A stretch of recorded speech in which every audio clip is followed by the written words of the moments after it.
is Jenna Hoffstein. I am very excited to be here. Thank you so much. My talk today is why fun is a terrible design goal. Was this born out of a personal vendetta for the word fun? I will never tell, but you will have to judge for yourself as we chat about this today. So a little bit about myself. There's supposed to be a nice gray line that you just cannot see on that screen connecting all these jobs that I have had. But before I jump in, a little bit about myself. I have had about 10 years of experience in the video game industry, working on everything from MMO games to Facebook games. More recently, I spent the past 10 years at Hasbro, initially working on an innovation team, making some very, very cool cutting-edge toys and games, and then more recently spending the last 3 years as a design manager on the board game team, working on everything from Monopoly to Avalon Hill to Hungry Hungry Hippos and kind of everything in between. Part of what spurred this talk today is I have found throughout my career that designers are very, very good about talking about their games in terms of features, rules, systems, components. Not so good at talking about their games in terms of the actual experience that somebody is going to have with their game, the feelings and emotions that they're going to have while playing their game. And the reality is that that is why people play games, right? I don't sit down and play Hungry Hungry Hippos with my 2-year-old because there is a hippo and there are some marbles and I get to press a lever and the lever moves the hippo's head. I play it because it's a chaotic, frenzied, exciting experience that he's going to go nuts over, and it's something we can do together. And the better we are about describing those experiences, the better we're going to be developing games that create them. So this is not a trick question. It sounds like it. But who here wants to make fun games? Guy, I'm assuming everybody's hand, at least in spirit, is up. Me too. Like I said, not a trick question. But as a design goal, the word fun is just not helpful. It's a word that gets used over and over and over ad nauseum in our industry. And today, let's strongly consider just throwing it out the window. The problem is that, for me, this is a good time. Put me in a garden, give me some bugs, some sun, some leaves, some dirt under my fingernails, and I am in my happy place. For other people, again, not for me, this is a fun time. This makes me want to puke. Other people love this, live for this, seek this out. So when we have a word like fun that is broad enough that it easily encapsulates this crazy wide range of experiences, using that word doesn't actually tell you anything about what you're trying to do. By the way, all these games are fun. Animal Crossing is fun. Power Washing Simulator is fun. So again, just showing the incredible breadth of this word, and when a word becomes so overused like that, it's just no longer carrying any useful information. So let's pretend for a second that we're going to design Tetris. Guys, I made this really cool new game. It's called Tetris. And I'm going to tell you a little bit about it. It is a fun puzzle game where players rotate and place falling shapes to complete horizontal lines. Those completed lines clear, preventing the stack from reaching the top. The game is going to speed up over time, and the goal is to survive as long as possible while maximizing your score. This description is fine. It tells you about how the game works. It tells you about what you're going to do, what your goals are, but you really need to read between the lines to figure out how am I going to feel while playing this game. And it's completely missing any information about how I, as a designer, want you to feel playing this game, other than it may or may not be fun. So what we're going to talk about today is a framework that I've developed for using much stronger and much more specific language for the feelings, the emotions, and the experiences a player will have within your game. Here's our umbrella term, fun. Again, there's a great gray box there that I don't think you can see at all. We're going to use our imaginations. There are 4 different domains under fun that we're going to talk about today. The first is fairly straightforward, energy. Does your game cultivate a high energy experience or a low energy experience? As we go through these domains, not every game is going to really neatly slot in a way that makes sense into every domain. So if you think about a game like checkers, I would not describe it as a high energy or as a low energy experience. So as we go through, think about the games that you're developing and where they might kind of resonate the most highly through these 4 domains. Let's talk about some examples within energy.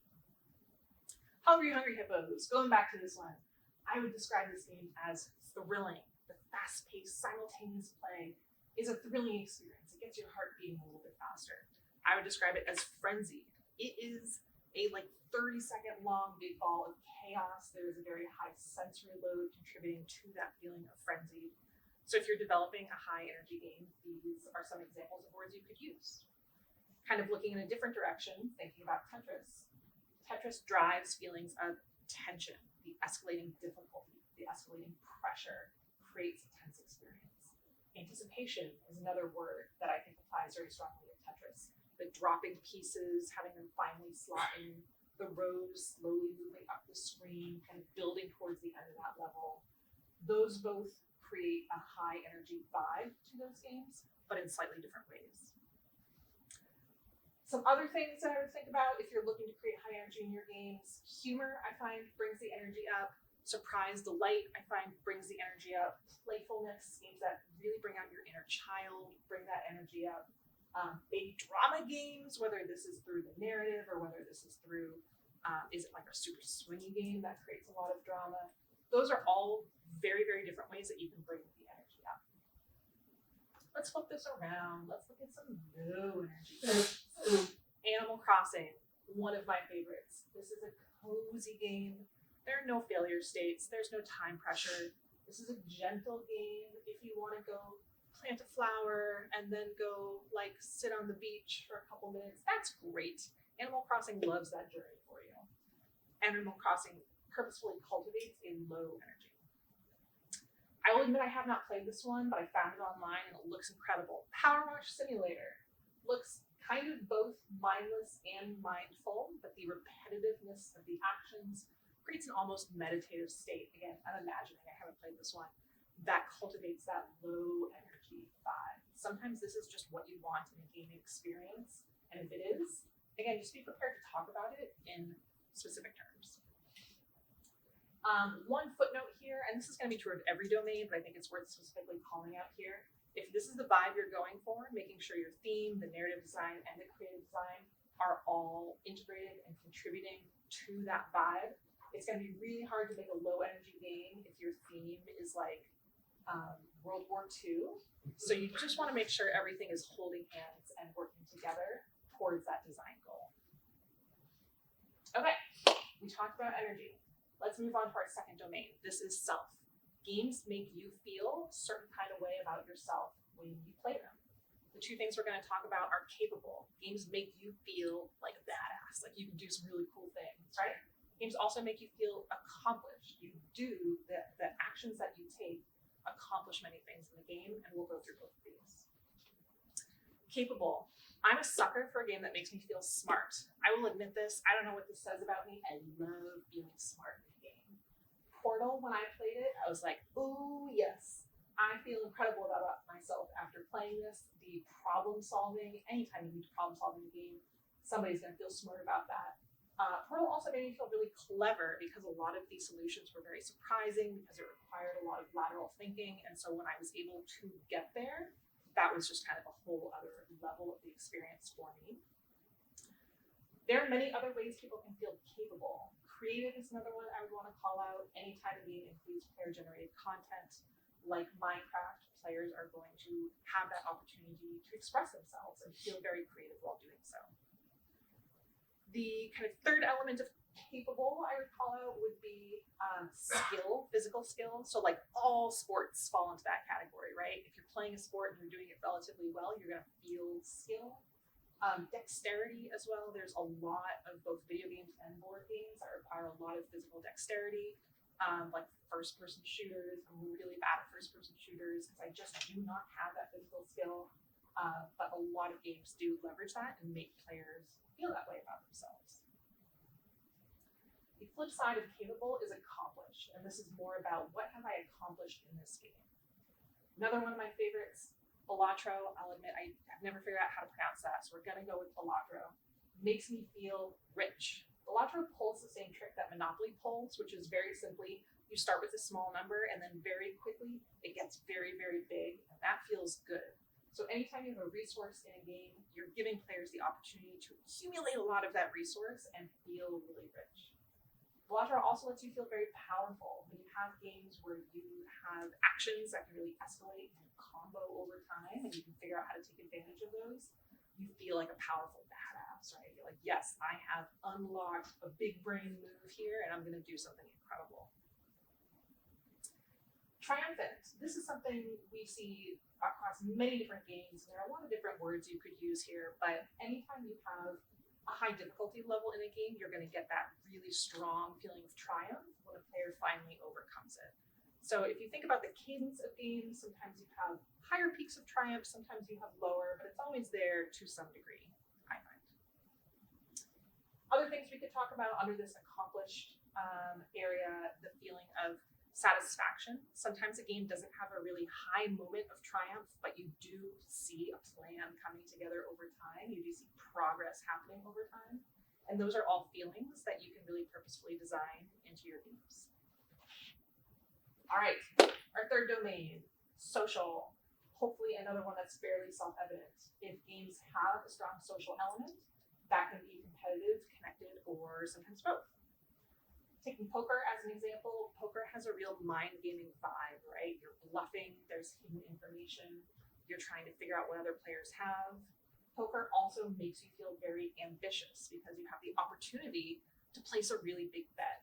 You might have a not great hand, but you're going to bet big, mind game someone else, and those things come together to create the specific flavor of an experience that poker has. Mario Party, another one of my favorite games. This game makes me feel mischievous. I have very fond memories of playing this. It's got to be back on the Wii, where I would play as Toad and I would shake the Wiimote and the game would go, I'm gonna win! And it annoyed the hell out of my husband. And that only made me want to do it more. So a little bit of light trolling in your game, not a bad thing, gives players the opportunity to be silly, to sabotage other players, to create some fun chaos, culminating in that feeling of being mischievous. The flip side, connected, another one of my favorite games. I picked some good ones for you guys today. Dungeons & Dragons makes players feel very allied, feel very collaborative. The way that game is designed, because every player has a different class and different classes can do different things, you're forced to rely on each other to get through an adventure. The gameplay itself is also highly social. The medium of Dungeons & Dragons is the spoken word, right? So by its very nature, it is a very social game. Another angle in it connected, we have party games like Cards Against Humanity. These facilitate feelings of being unfiltered, of being uninhibited through mechanics that encourage a lot of personal sharing, sometimes too much personal sharing, and definitely a lot of that social boundary pushing. So as you think about each of these domains and sub areas, there are always a lot of different ways in at these, some of which you might not expect. Just one more that I would want to mention here. A lot of games have a really strong feeling of being in tune. Think about charades, wavelength, any game where one player is trying to communicate to another, but in a highly restricted manner. When you get that moment where the communication does successfully happen, you're gonna feel like you're sharing one brain. Okay, so our last domain, this one I call the engaged domain. There's a little bit more complexity here, but I've broken it down into two different feelings. So when we talk about engaged, it is either are you immersed in the product itself, or the world, or the story, the narrative here, or are you really focused in on the mechanics, the system, the like, I'm in the matrix and I'm seeing all the numbers of this game, that kind of vibe. So we'll talk through both of those. The immersion side of things. So a lot of games purposefully are designed to be very sensory rich. Jenga is one of my favorites. This game is all about that feeling of pulling the brick from the tower, having the tower maybe wobble a little bit, almost fall over and then not. And then of course that moment where it does all inevitably come falling down. If you took that game and you made it out of like foam or something instead of wood, it would be fundamentally a different game because the experience of this game relies so heavily on those sensory components that the wood brings. Another way in at this immersive aspect is through the world and the story. So something like The Legend of Zelda has an incredible rich story world, unbelievable narrative, so much to explore, and that leaves players feeling exploratory and using their imaginations and very curious about what else is out there in the world.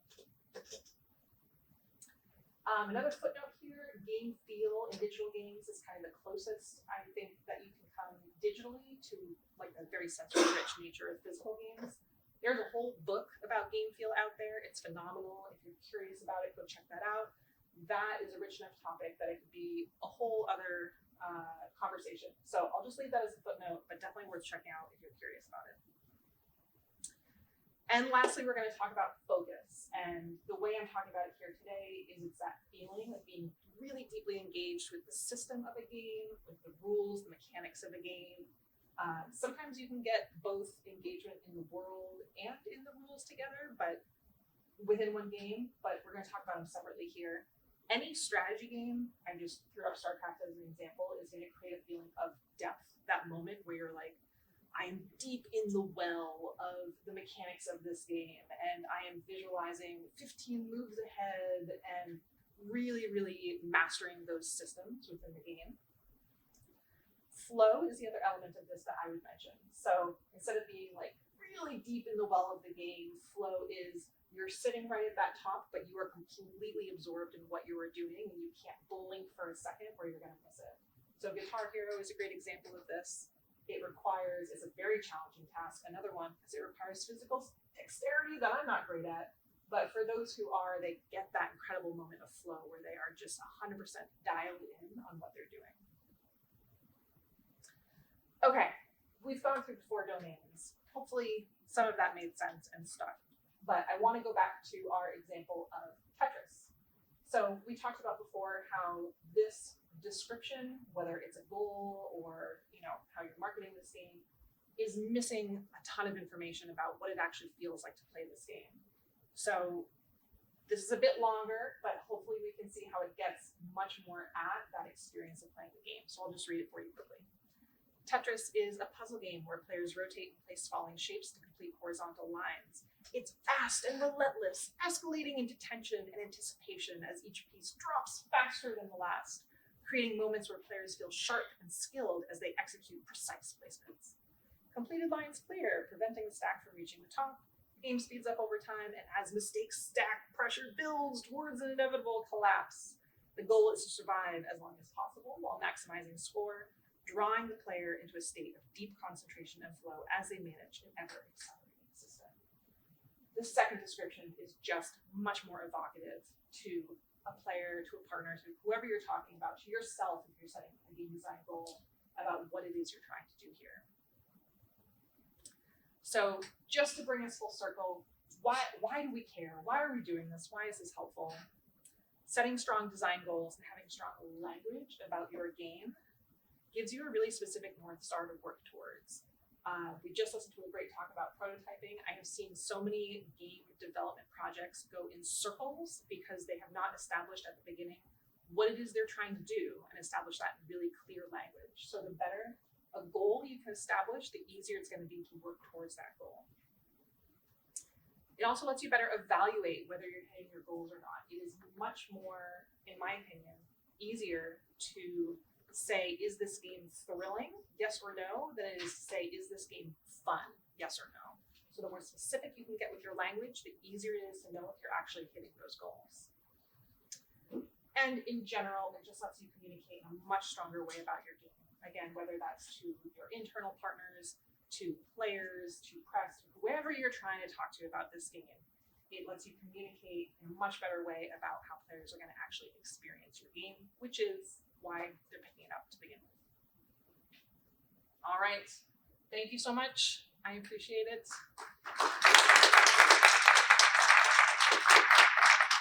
I have no idea what time it is, but hopefully we have time for some questions. 11:59, but we started 2 minutes late, so All right, great. Yes.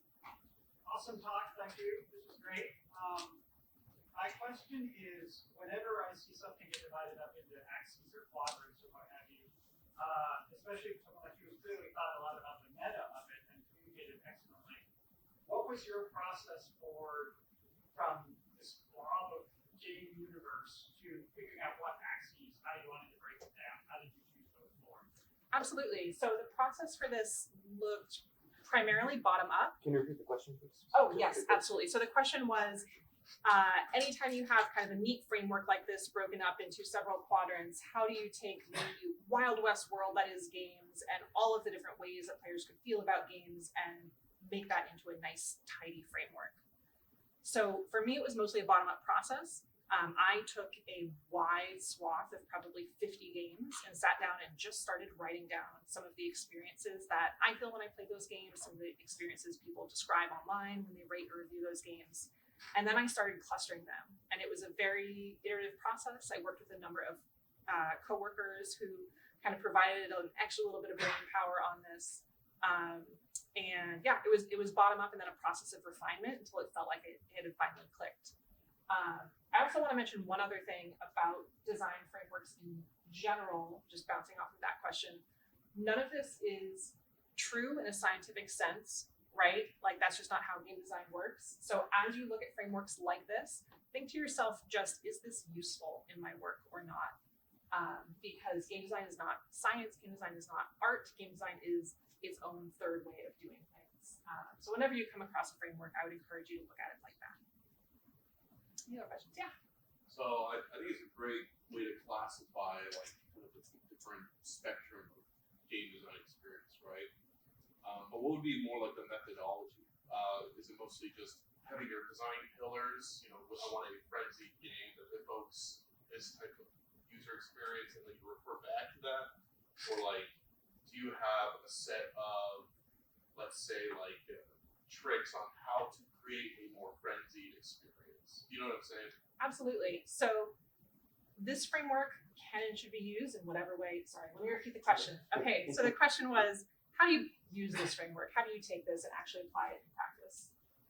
For me, what I found most useful was to encourage my design teams to create 3 to 5 bullet points anytime they started a game to say, try to pull out the most important experiential qualities that you want this game to have. So like for a licensed game, is it really important that a player gets to feel immersed in the world of that IP? For a preschool game, you know, what kind of, probably we're going to skew towards a high energy game. Is there a particular flavor of high energy? But trying to identify at the beginning of the project what the core pillars of the experience were. That Tetris example goes into way more detail than I would suggest at the very beginning of a project. And then from there, kind of as needed, digging into your back library of references to say, hey, I want this game to feel, I want players to feel like they're solving a mystery. I want players to feel very skeptical and untrusting of other players. Okay, where have I experienced that before in other games? Go refresh your brain and just see if there's any inspiration you can pull from there. I think most of us have kind of a mental back catalog of a lot of those just sitting there. And so I would heavily suggest anytime you feel stuck on just how do I evoke this experience or this emotion, going back through that catalog and seeing what reference you can pull. I think you had. Yeah, I was curious if you could elaborate on what you thought Tech Forward was a low energy game. You had an example earlier of like Tech Forward is neither a high, checkers, you said checkers. Yes. Checkers is not a high nor a low energy game. I was curious if you could elaborate on your thought process of why you thought that, why you see that in stage. Yeah, so the question is, why do I feel that checkers is an example of a game that's neither high energy nor low energy? And I think that when using this framework, like I said, not every game needs to be kind of ranked or pinged on any of these domains. You know, think about where it is the most relevant. In my experience playing checkers, and it's very possible that other people have had other experiences, I would not describe myself as either like particularly hyped up or as either particularly mellow. I think it is designed in a way that is just a little bit more neutral, and that's not a bad thing. Like that's not a criticism. It is just a game where I would describe the experience in other terms. I wouldn't say checkers is a fast-paced game or the thrill of the action. Like, I just wouldn't use those words for checkers. Does that make sense? Yeah, makes sense. Like, yeah. Awesome. Okay. Yeah. Do you think it's possible to have like the negative version of this, of like a breakdown of anti-fun? So the question was, is it possible to have a breakdown of anti-fun? I've never thought about that before. So that's an intriguing question. I think absolutely yes, there are many, many, many design patterns that create the opposite of a good time. I don't know what that would look like, but I think if you want to take a stab at that, I would be fascinated to see it. Yeah. Are you familiar with Quantum Foundry's motivation model and that inform this framework at all? I'm sorry, can you say that again a little louder? So Quantum Foundry is a data consultancy that has a model of different player motivations, and some of them are very similar to some of the more dope dimensions. So I was curious if you're familiar with that model and if it informed you as well. Yes, so the question was, am I familiar with Quantum Foundry's motivational model? I am. I haven't looked at it recently, but I have, just through my career, tried to kind of keep up to date on the general models of how people describe this sort of thing in games, because this is the fuzzy part of games, right? This is really hard to quantify. And so there have been different models over time. I haven't looked at that one recently. I'm not surprised that there's some overlap with this. I have been very inspired throughout my career by the MDA model, which has some similarities with this. This focuses more on the aesthetics of game. That's the mechanic dynamic aesthetic model for anybody who's not familiar with it. So there has been a ton of good work out there on this question: how do we put words to what it feels like to play a game, and how do we then purposefully design towards that? This is my little drop in the bucket that is hopefully helpful. But generally, yes, I from a long time ago remember reading that. Any other questions? Okay, thank you all so very much.